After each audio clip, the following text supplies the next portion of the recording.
मैं हूं आकाश रंजन। स्वागत करता हूं आप सभी का हमारे आज के इस लेक्चर में। तो आज के लेक्चर में जैसा आपको सामने दिख रहा है, हम लोग क्लास 9 का चैप्टर नंबर 3 पढ़ने वाले हैं।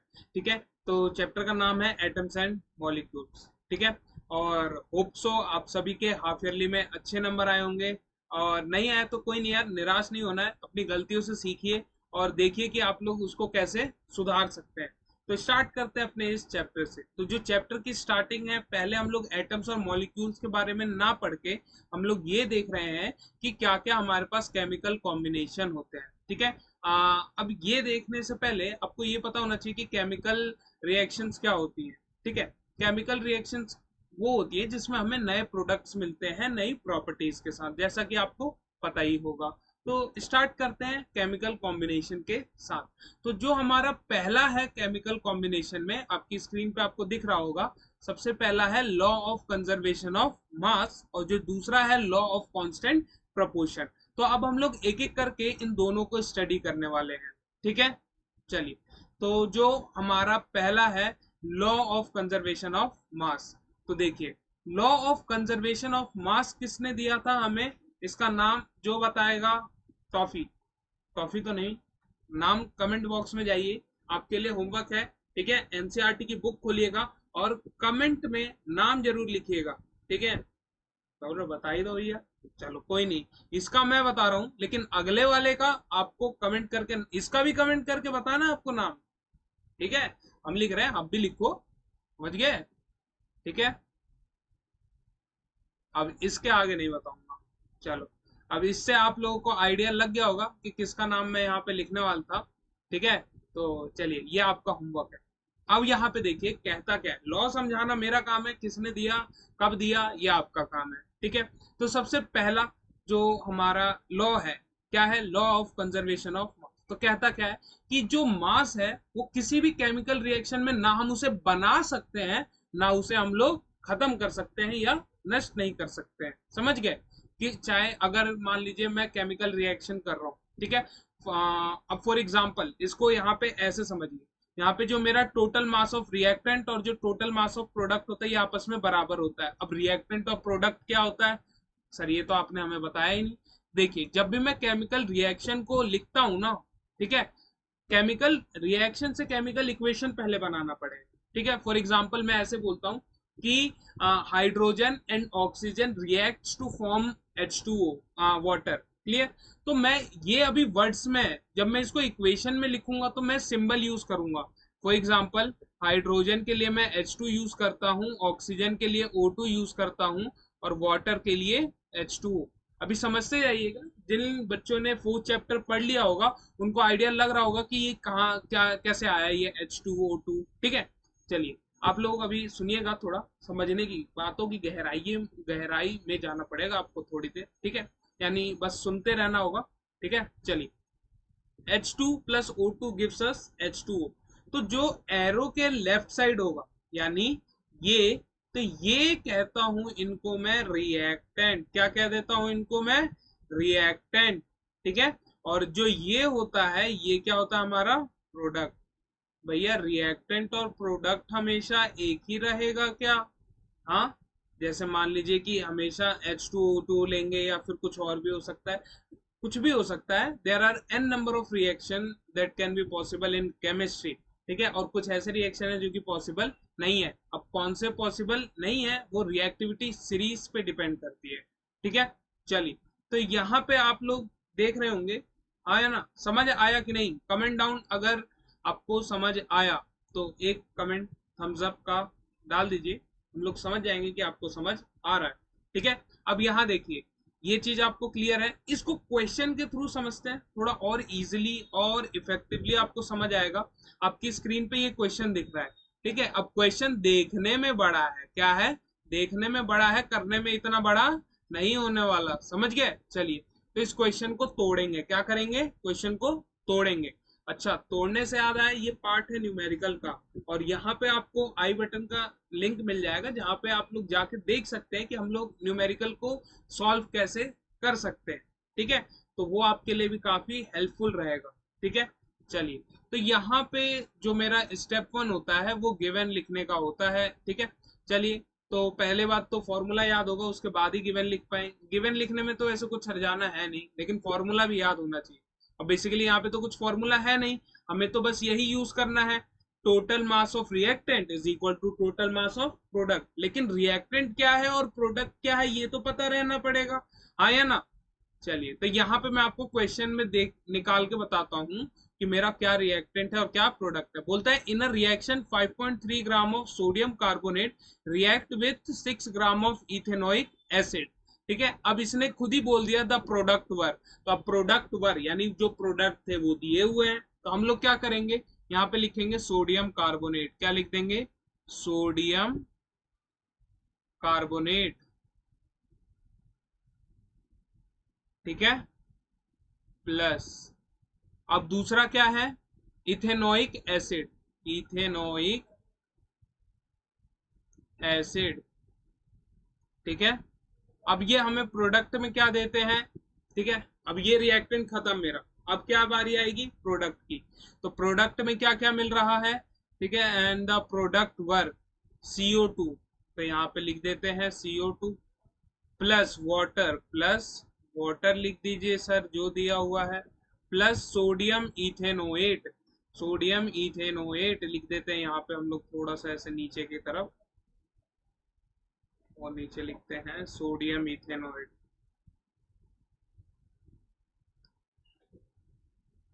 सोडियम इथेनोएट, ठीक है, ये हमने लिख दिया। अब क्या करना है, अब जो जो इनके वेट दिए हुए हैं वो उनके नीचे नीचे लिख दीजिए। फॉर एग्जांपल जैसे सोडियम कार्बोनेट का मेरे पास दिया हुआ है 5.3 ग्राम्स, कितना दिया हुआ है 5.3 ग्राम्स, और इथेनोइक एसिड का दिया हुआ है 6 ग्राम, तो ये इनके नीचे ऐसे लिख दीजिए। अब जो मेरे प्रोडक्ट साइड है उनको भी लिखना पड़ेगा, यस और नो, तो लिख देंगे इनको भी, कोई भी दिक्कत नहीं है। CO2 कितना था मेरे पास 2.2 ग्राम, कितना था 2.2 ग्राम, क्लियर है। अब यहाँ पे वाटर कितना है मेरा, देखिए 0.9 ग्राम, कितना है 0.9 ग्राम, और ये कितना है मेरे पास 8.2 ग्राम। ठीक है, अब यहाँ पे क्या करना है, हमें वेरीफाई करना है कि ये law of conservation of mass को फॉलो करता है, यानी कि total mass of reactant is equal to total mass of product prove करना है। ठीक है, या फिर मैं ऐसे भी कह सकता हूँ कि LHS इक्वल टू RHS, हमें बेसिकली छोटा छोटा मतलब अगर एकदम आसान सरल भाषा में बोला जाए तो LHS इक्वल टू RHS आपको करना है। ठीक है, तो LHS RHS इक्वल करने के लिए बीच में एक रेखा खींचनी होगी, ये देखो चेहरे पे हंसी देखो। चलो यहाँ देखो, तो यहाँ पे मेरे क्या है प्रोडक्ट में, तो यहाँ पे मैं लिख लूंगा total mass of reactant, total mass of reactant, तो कितना है मेरे पास ये 5.3 ग्राम प्लस 6 ग्राम, तो मेरे पास ये कितना आ जाएगा 11.3 ग्राम, कितना आ जाएगा 11.3 ग्राम। अगर मेरा प्रोडक्ट का जब मैं सारे वेट को लेके सम कर दूं और मेरा आ जाए कितना 11.3, तो क्या हो जाएगा, उससे मेरे को क्या पता लग जाएगा कि ये law of conservation of mass को फॉलो करता है।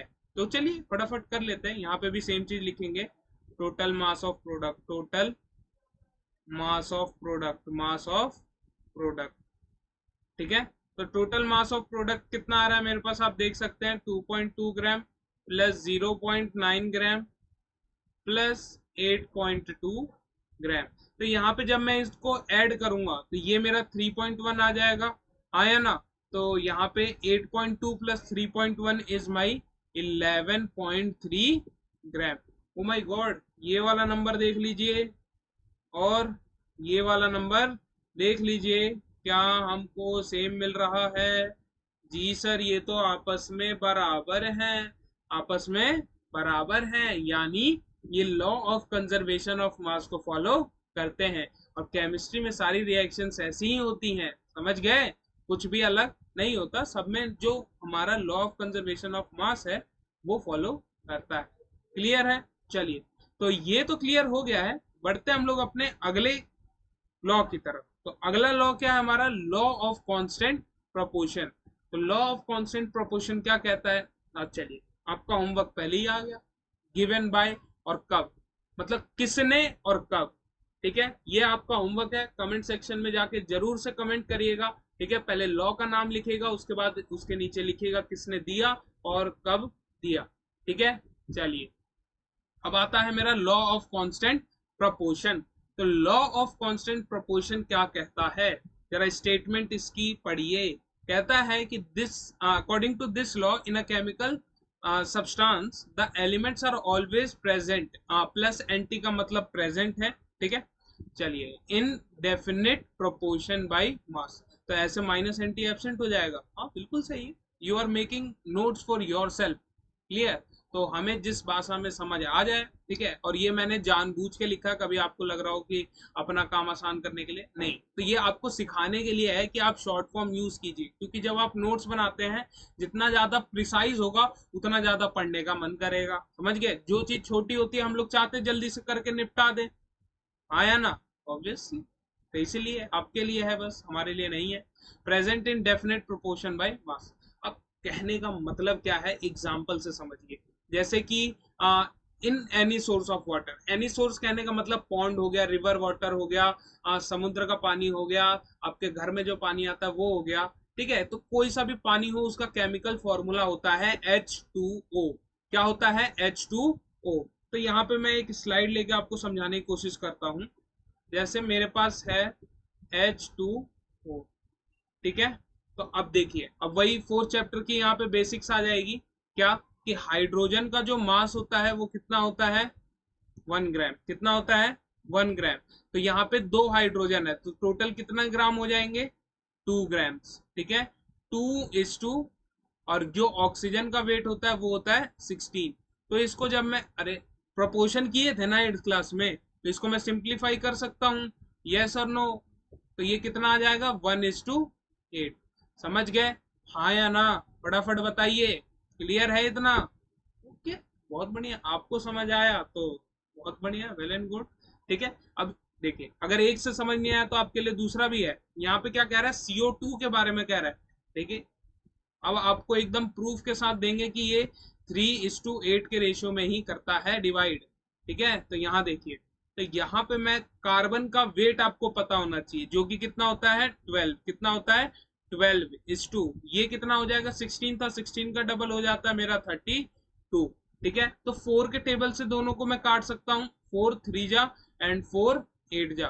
तो इसको जब मैं सिंप्लीफाई करता हूँ तो 3:8 ही बना, यस और नो। और ये क्या है, ये मासिस ही तो ले रहा हूं ना, एटम्स थोड़ी ले रहा हूँ। हाँ या ना, एटम्स लेता तो ये आता मेरा 2:1, और ये आता मेरा 1:2। लेकिन मैं एटम्स नहीं ले रहा हूं, मैं क्या ले रहा हूं, मास। क्या ले रहा हूं मैं, मास। यहाँ पे भी मैंने क्या लिया है, मास। क्लियर है, चलिए, बहुत अच्छी बात है यार अगर क्लियर है तो। ओके, चलिए, तो आई होप सो आपको law of constant proportion by mass और law of conservation of mass अच्छे से समझ आ गया होगा। ठीक है, अगर ये समझ आ गया है लॉ ऑफ कांस्टेंट प्रोपोर्शन, तो फटाफट ये वाला क्वेश्चन करके बता दीजिए, कमेंट करिए आंसर फटाफट। ये बहुत ही चिंदी सवाल है, बहुत ही ज्यादा चिंदी सवाल है ये, आपके लिए है ये सवाल। जाइए कमेंट सेक्शन में और आंसर बता दीजिए, जाइए, वेट हो रहा है आपका, जाइए जाइए। अरे हम यहीं पे हैं, जाइए। चलो, तो जो बच्चे जाना पसंद नहीं करे या स्किप करके आगे बढ़े हैं, उनके लिए आंसर तो बताना पड़ेगा। तो इधर देख लीजिए महानुभाव, यहाँ पे देखिए, hydrogen and oxygen combined in the ratio 1:8 by mass, अभी हमने पीछे देखा, बिल्कुल सही है। To form water, what mass of oxygen gas would be required to react completely with, होना चाहिए बस यहाँ पे, with 3 gram of hydrogen. Okay okay okay, तो कह रहा है कि अगर 1 ग्राम हाइड्रोजन है तो कितने ग्राम ऑक्सीजन, यहाँ पे H2 लिखता हूं और यहाँ पे लिखता हूं O2, तो यहाँ पे कितने ग्राम है, 8 ग्राम। ठीक है, हाँ या ना। वहीं पे अगर मैं 3 ग्राम इसकी बात करूं तो ये कितना होगा, बस यही आपका सवाल है। तो यार बचपन में यूनिटरी मेथड पढ़े थे, हाँ यूनिटरी मेथड पढ़े थे ना, बस वही लगाइए, आंसर पाइए, 8/1 × 3 ग्राम। तो कितना आ जा रहा है इधर, 24 ग्राम। यानी कि therefore 3 gram of hydrogen we need we need 24 gram of 4 gram of oxygen. अब जिन बच्चों का आंसर यानी 24 ग्राम ऑक्सीजन आ गया था वो जाएंगे और लिखेंगे यस भैया आई गॉट इट या yes sir I got it. Clear है ये बात? चलिए आगे देखते हैं। अब ये होप सो दोनों क्वेश्चन आपको समझ आए होंगे, क्योंकि क्वेश्चन अगर समझ आ गया तो लॉ आप लोग खुद ही लिख के आएंगे पेपर में एकदम आंख बंद करके, और वो गिवन बाई और किसने दिया और कब दिया, ठीक है? तो वो आपको याद रखना है, ठीक है? और कमेंट में भी जरूर बताना है ताकि देखें कि आप लोग पढ़ रहे हैं कि नहीं पढ़ रहे हैं, ठीक है? सिंबलाइज तो वही करेगा, जो पढ़ेगा वो आगे बताएगा भी, ठीक है? चलो तो आगे चलते हैं हमारे डाल्टन साहब के पास। कहाँ चलते हैं? डाल्टन साहब के पास। तो डाल्टन साहब क्या कह रहे थे, देखिए, आजा भाई। हाँ, तो यहाँ पे है हमारे पास डाल्टन एटॉमिक थ्योरी, ठीक है?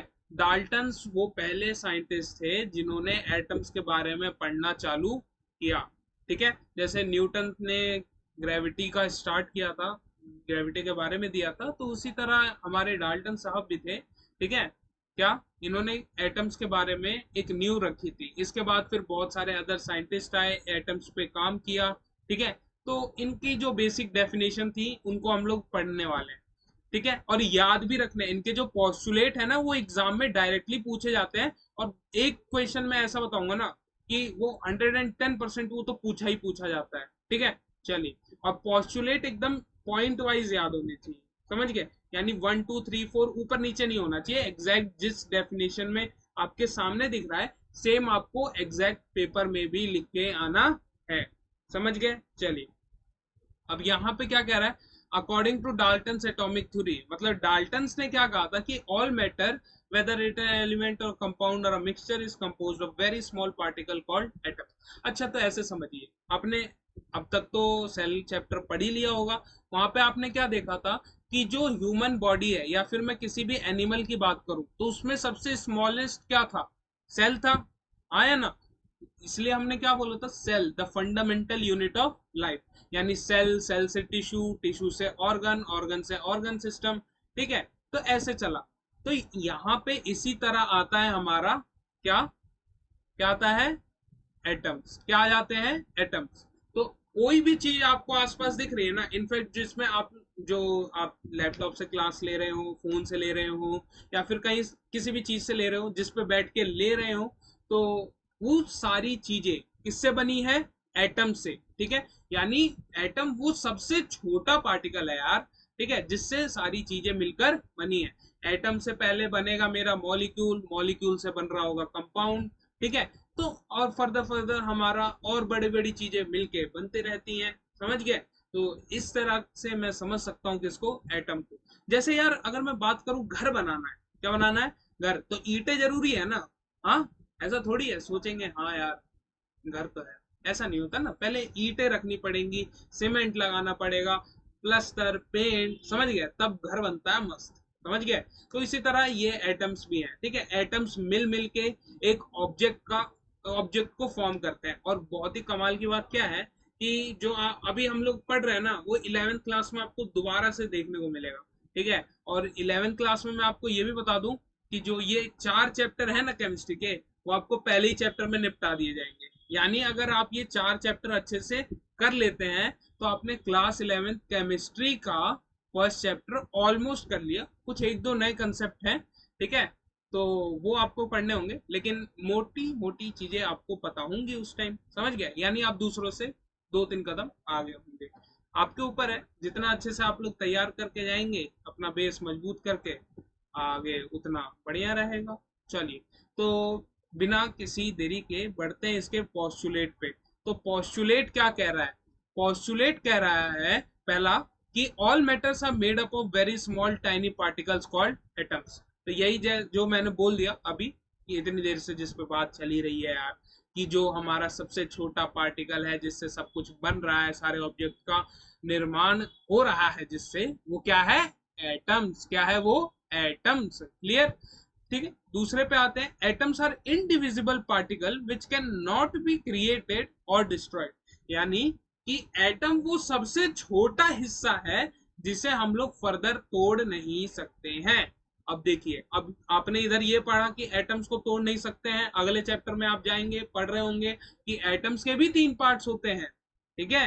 अब जब आप लोग और हायर क्लास में जाएंगे तो देखेंगे उनके भी टाइप्स होते हैं, यानी तोड़ा तो जा सकता है, लेकिन आपको अभी याद क्या रखना है कि atoms are the indivisible particle, यानी हम लोग उसको फर्दर डिवाइड नहीं कर सकते, ठीक है। फॉर एग्जाम्पल मेरे पास ये है, ठीक है, अब मैं क्या कर रहा हूँ, इसको छोटे छोटे पीसेस में तोड़ रहा हूँ, क्या कर रहा हूँ, छोटे छोटे पीसेस में तोड़ रहा हूँ, तो वो जो सबसे लास्ट में पीस आएगा ना, ठीक है, ये दिख रहा है, हाँ वो दिखेगा भी नहीं, ठीक है। अब आइटम्स आपको दिखता है क्या, नहीं ना, तो वो भी आपको नहीं दिख रहा होगा, तो वो जो सबसे छोटा पार्टिकल होगा जिससे मैं फर्दर और डिवाइड नहीं कर सकता, तो वही आपका एटम होने वाला है, वही क्या होने वाला है, एटम्स होगा। क्लियर, चलिए, तो 2 पॉइंट्स होप सो क्लियर होंगे। तीसरे पे आते हैं हम लोग, तो तीसरा क्या कहता है, atoms of a given element are identical in mass and chemical properties. चलिए, तो अब क्या बोल रहा है, जैसे अगर मैं बात करूं एक आयरन रॉड की, मेरे पास ये पेंट कलर्स है, इसके बॉक्स पे ध्यान दीजिए, ये बॉक्स बना है आयरन का, किसका बना है, आयरन का। तो अगर मैं इसका ये ढक्कन निकालते हैं, निकल जाए भाई, हम्म, हाँ, तो इसका ढक्कन मैंने निकाल लिया है, ठीक है। तो ये जो ढक्कन है ना, तो इसमें ये बना है आयरन से, किससे बना है, आयरन नहीं होगा, एल्यूमिनियम ही होगा, लेकिन समझिए आयरन है, क्या है ये, आयरन है। तो अब इसमें जो पार्टिकल्स होंगे सिर्फ आयरन के होंगे, किसके होंगे, आयरन के, ठीक है। तो अगर मैं एक एटम निकालूंगा, यहां से एक एटम निकाला और यहां से एक एटम निकाला, एक एटम यहां से और एक एटम यहां से, तो मेरे को क्या देखने को मिलेगा कि ये वाला जो एटम निकाला, लेट्स से 2 एटम मेरे पास ये आ गए, ठीक है, देखिएगा, एक एटम आ गया ये और एक एटम आ गया ये। तो अब ये जो 2 एटम्स है ना, ये और ये, तो ये क्या होंगे, आपस में आइडेंटिकल होंगे सभी चीज में, यानी कि इसका जो मास होगा सेम मास इसका होगा। क्लियर, जो इसकी केमिकल प्रॉपर्टीज होगी वो इसकी होगी, यानी आयरन जो रिएक्ट कर रहा होगा उसके एटम्स भी सेम उसके ही जैसा रिएक्ट करने की कोशिश करें, कोशिश क्या करेंगे, रिएक्ट उसी तरह कर रहे होंगे। क्लियर, अब जो दूसरा पॉइंट होगा इसी का उल्टा होगा, तो इससे भी आप याद रख सकते हैं एक के बाद एक कैसे पॉइंट चेंज हो रहे हैं, ठीक है। अब दूसरा पॉइंट कह रहा होगा कि जो हमारे 2 अलग अलग एलिमेंट के एटम्स हैं, यानी एक मैंने ले लिया एल्यूमिनियम, सॉरी एल्यूमिन, चलिए एल्यूमिनियम ही ले लेते हैं, और एक ले लेता हूं मैं प्लास्टिक, एक है एल्यूमिनियम और एक है प्लास्टिक।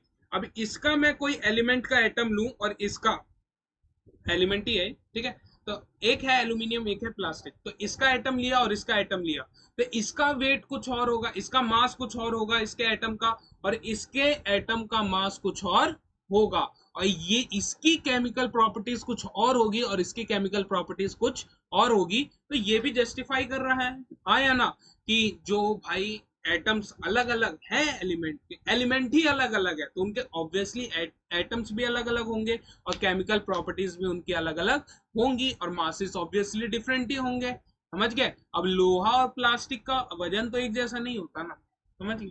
चलिए, अब जो पांचवा पॉइंट है वो क्या कह रहा है कि atoms combined in the ratio of small whole number to form compound, जैसा कि हमने पढ़ा था law of constant proportion by mass. तो अब वहां, अब क्वेश्चन क्या पूछता है ये भी आपको बता दिया जाए, जो एक इंपॉर्टेंट क्वेश्चन की मैं बात कर रहा था, बोलेगा कि डाल्टन का वो कौन सा पॉस्टुलेट है जो कि हमें लॉ ऑफ कांस्टेंट प्रोपोर्शन बताता है। तो यही है वो पॉस्टुलेट जो कि हमें बताता है कि जो हमारा एक एटम है वो कांस्टेंट प्रोपोर्शन बाय मास में रहते हैं, जो कंपाउंड मेरे बन रहे होंगे। फॉर एग्जांपल जैसे CO2 मैंने बनाया था, यहाँ देखिए, जो मैंने CO2, एक सेकेंड, जो मैंने CO2 बनाया था, ठीक है, ये एक कार्बन अलग एलिमेंट है और ऑक्सीजन एक अलग एलिमेंट है, लेकिन लेकिन लेकिन अगर मैं इसका 3 ग्राम लेके आ जाऊं और इसका 8 ग्राम लेके आ जाऊं, तो ये आपस में हो जाएंगे कंबाइन और फॉर्म क्या कर देंगे, CO2, समझ गए। तो कुछ इस तरीके से हमारे कंपाउंड बन रहे होंगे, और होल नंबर यानी ये जो 2 है ना, ये 2 पॉइंट ऐसा नहीं देखेंगे आप कभी भी केमिस्ट्री, चाहे आप 12th में भी चले जाएं, लेकिन आप कभी भी ऐसा कुछ नहीं देखने वाले केमिस्ट्री में, 2/3 देख रहे होंगे, नहीं देख रहे होंगे मतलब, और 2.5 कुछ इस तरीके के नंबर आपको नहीं देखने को मिल रहे होंगे। ठीक है, हमेशा क्या रहने वाले हैं, होल नंबर। ठीक है, जैसा कि अभी बताया गया आपको, एटम्स कैन मतलब अब उसको हम लोग और नहीं तोड़ सकते, समझ गए। तो और कैसे, अब फॉर एग्जांपल हाँ, जैसे पेयर ऑफ शूज होता है ना, तो उसी तरह यार ये एकदम होल नंबर में ही रहने वाला है। ठीक है, चलिए तो आगे चलते हैं। Relative number and kinds of atoms are constant in a given compound.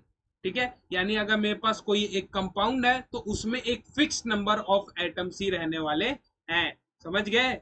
चलिए, तो यही थे हमारे पोस्टुलेट। ठीक है, होप सो वीडियो समझ आई होगी, और अगर वीडियो समझ आई होगी तो अपने दोस्तों के साथ भी शेयर करिएगा, ताकि वो भी इस चीज को समझ पाए। क्लियर, क्योंकि अच्छा दोस्त वही होता है यार जो अपने दोस्त की मदद करे, ये नहीं छुप छुप के अपना पढ़ रहा है, उसको मस्ती करने दो। ठीक है, चलिए अब यहाँ पे रिवाइज कर लेगा। चलिए तो कर लेते हैं एक बार छोटा सा रिकैप। स्टार्ट किया था law of constant, law of conservation of mass से, total mass of reactant equal to total mass of product. उसके बाद आता है मेरा लॉ ऑफ कांस्टेंट प्रोपोर्शन। तो लॉ ऑफ कांस्टेंट प्रोपोर्शन में क्या बोला गया था, प्रोपोर्शन बाय मास। ठीक है, तो मास मास आ गया ना, यानी कि एक फिक्स नंबर ऑफ मासेस होंगे। फॉर एग्जांपल H2O का लिया गया था, तो मतलब हाइड्रोजन का 2 ग्राम और ऑक्सीजन का 16 ग्राम।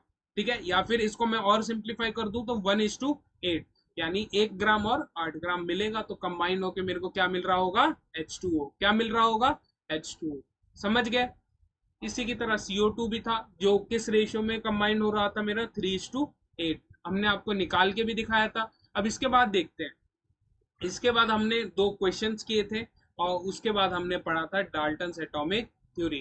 तो डाल्टन्स एटॉमिक थ्योरी हमारी 2 थी, फटाफट उन sorry sorry sorry sorry total हमारे पास 6 डाल्टन्स पोस्टुलेट थे। कितने डाल्टन्स के हमारे पास कितने पोस्टुलेट थे, 6, और वो 6 के 6 बहुत ही ज्यादा इंपॉर्टेंट हैं।